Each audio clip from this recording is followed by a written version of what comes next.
ओम श्री परमात्मने नमः। श्रीमद्भगवद्गीता अथ प्रथमोऽध्यायः। धृतराष्ट्र उवाच धर्मक्षेत्रे कुरुक्षेत्रे समवेतायुयुत्सवः मामका पाण्डवाश्चैव किं कुर्वत संजय। संजय उवाच दृष्ट्वा तु पाण्डवानीकं व्यूढं दुर्योधनस्तदा आचार्यमुपसंगम्य राजा वचनमब्रवीत्। पश्यैतां पाण्डुपुत्राणामाचार्यमहतीं च मुं व्यूढां द्रुपदपुत्रेण तव शिष्येण धीमता।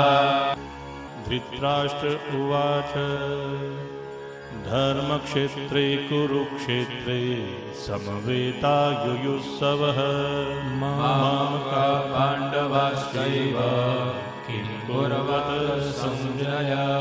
संजय उवाच दृष्ट्वा तु पाण्डवानीकं व्यूढं दुर्योधनस्तदा आचार्यमुपसंगम्य राजा वचनमब्रवीत्।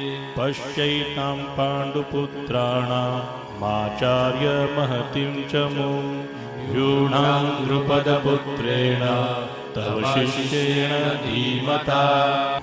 धृतराष्ट्र उवाच धर्मक्षेत्रे कुरुक्षेत्रे समवेतायुयुत्सवः मामका पाण्डवाश्चैव किं कुर्वत संजय।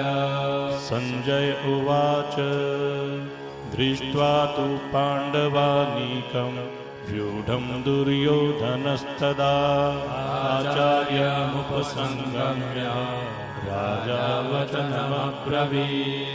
पश्यैतां पाण्डुपुत्राणामाचार्यमहतीं च मुं व्यूढां द्रुपदपुत्रेण तव शिष्येण धीमता।